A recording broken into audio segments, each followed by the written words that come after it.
दोस्तों, जयमल और फत्ता एक ऐसे वीर योद्धा थे जिनकी तुलना किसी के साथ करना बड़ी बेईमानी होगी। इनके बलिदान को चित्तौड़ के तीसरे साके के नाम से भी जाना जाता है, जिसमें राजपूतों के शौर्य और त्याग की कहानी सुनहरे अक्षरों में लिखी गई है। एक ऐसा पन्ना जहां पर 60,000 मुगलों से महज 8,000 राजपूतों ने लोहा लिया था।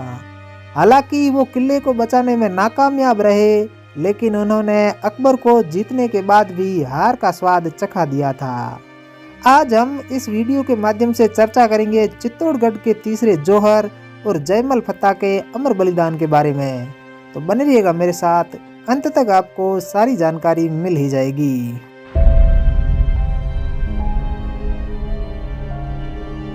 राजपूत योद्धा अपनी प्रजा की रक्षा करना जानते थे। जीते जी एक पर भी आंच न आने देते थे। इज्जत के खातिर जौहर की चिताओं में हजारों राजपूतानियां जिंदा जल गई तो लाखों राजपूत योद्धा कट गए। वो वक्त 15वीं शताब्दी का था, जब दिल्ली के मुगल बादशाह अकबर ने मेवाड़ पर आक्रमण की योजना बनाई और खुद 60,000 मुगलों की सेना लेकर मेवाड़ की तरफ रवाना हो गया। उधर मेवाड़ के महाराणा उदय सिंह भी अकबर की सेना से लोहा लेने को तैयार थे, पर मेवाड़ के तत्कालीन ठाकुरों ने उदय सिंह को मेवाड़ के हित में कहा कि आप न लड़े, क्योंकि आपको कुंभलगढ़ में अपनी सेना को मजबूत करना है। अतः ठाकुरों ने उन्हें कुंभलगढ़ भेज दिया और मेड़ता के वीर शिरोमणि जयमल मेड़तिया को चित्तौड़गढ़ का सेनापति नियुक्त कर दिया और उनके साथ ही उनके साले पत्ताजी चुंडावत को भी उनके साथ नियुक्त कर दिया। उधर मुगल सेना ने मेवाड़ से 10 किलोमीटर दूर किले के नीचे डेरा जमा दिया। जयमल मेड़तिया ने किले के सभी 9 दरवाजे बंद कर दिए और 8,000 वीर राजपूत सेना वही किले में रहे। मुगलों ने किले पर आक्रमण किया, पर हर बार वो असफल हुए। आखिर में मुगलों ने किले की दीवारों के नीचे सुरंग बनाना शुरू किया। मुगल दिन में सुरंग बनाते तो रात्रि में राजपूत योद्धा उसे फिर से भर देते। मुगल किले के दरवाजे के पास की दीवारें तोड़ते, पर राजपूत योद्धा उन्हें रात में फिर से बना देते। यह जद्दोजहद 5 माह तक चलती रही, पर किले को भेदने में मुगल असफल रहे। उस वक्त मजदूरी इतनी महंगी हो गई थी कि एक बाल्टी मिट्टी लाने पर एक मुगल सैनिक को एक सोने का सिक्का अकबर द्वारा दिया जाता था। तमाम कोशिशों के बावजूद भी अकबर सफल न हो पाया तो उसने एक चाल चली।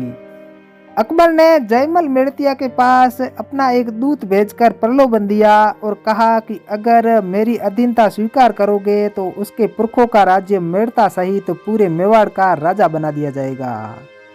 तब वीरवर सूर्यवंशी राजपूत गौरव राव जयमल राठौड़ मेड़तिया का उत्तर ये था, है गढ़ मारो में धनी असुर फिर किणविद आण कूचा जे चित्रकोटरी दीदी मोही दीवान। जयमल लिखे जबान सू यूं सुनिए अकबर शाह आण फिरे गढ़ ऊपरा पड़ियो दड़पत शाह।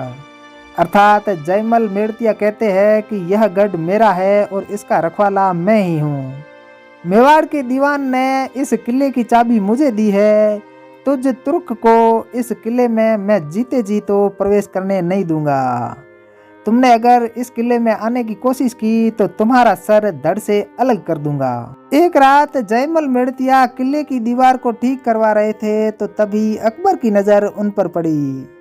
अकबर ने अपनी संग्राम नामक बंदूक से गोली चलाई, जो जयमल मेड़तिया के पैरों पर जा लगी और वह घायल हो गए। गोली का जहर धीरे धीरे उनके शरीर में फैलने लगा। अब राजपूतों ने कोई चारा न देखकर जौहर और साके का निर्णय लिया। आखिर वह दिन आ ही गया। 6 माह तक किले को मुगल भेदी भेद न पाए और किले की रसद सामग्री, खाना आदि खत्म हो चुका था। किले में आखिर में ऐसा निर्णय लिया गया जिसका अंदाजा किसी को भी नहीं था, और वह निर्णय था जौहर और साके का, और दिन था 23 फरवरी 1568। चित्तौड़गढ़ के किले में कुंड को साफ करवाया गया, गंगा जल से पवित्र करवाया गया और उसमें चंदन की लकड़ी और नारियल से उसमें आग लगाई गई। उसके बाद जो हुआ वह अपने आप में ही इतिहास था। हजारों राजपूतानियां अपने अपने पति के पांव छूकर अंतिम दर्शन करके एक एक कर अपनी इज्जत के खातिर आग में कूद पड़ी और सतीत्व को प्राप्त हो गई। रात भर 8000 राजपूत योद्धा बैठे रहे और सुबह का इंतजार करने लगे। सुबह के पहले पहर में सभी ने अग्नि की राख का तिलक किया और देवी की पूजा के बाद सफेद कुर्ते पैजामे और कमर पर नारियल बांध जोहर के बाद भूखे शेर बन चुके थे। मुगल सेना चित्तौड़ किले में हलचल से पहले ही सख्ते में थी। उन्होंने रात में ही किले से अग्नि जलती देखकर समझ गए थे कि जोहर चल रहा है और कल अंतिम युद्ध होगा। सुबह होते ही एकाएक किले के दरवाजे खोले गए और महज 8000 राजपूत सैनिक अकबर की 60,000 की बड़ी सेना से भिड़ गए। जयमल जी के पांव में चोट लगने की वजह से घोड़े पर नहीं बैठ पाए तो वह वीर कल्लाजी राठौड़ के कंधे पर बैठे। युद्ध शुरू होते ही वीर योद्धाओं ने कत्ले आम मचा दिया। इसे अकबर दूर से बैठा सब देख रहा था। जयमल जी और कल्लाजी ने तलवारों का जोहर दिखाया और 2 पांव 4 हाथों से मारकाट करते गए। उन्हें देख मुगल भागने लगे। स्वयं अकबर भी यह दृश्य देखकर अपनी सुध बुध खो बैठा था। उसने चतुर्भुज भगवान का नाम तो सुना था परंतु आज उसे साक्षात दिख रहे थे।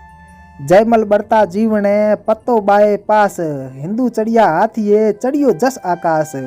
पत्ताजी, प्रताप सिंह जी, जयमल जी, कल्लाजी आदि वीरों के हाथों भयंकर मारकाट हुई। जयमल जी के एक वार से मुगल सेना के 2-2 तुर्क एक साथ कटते गए।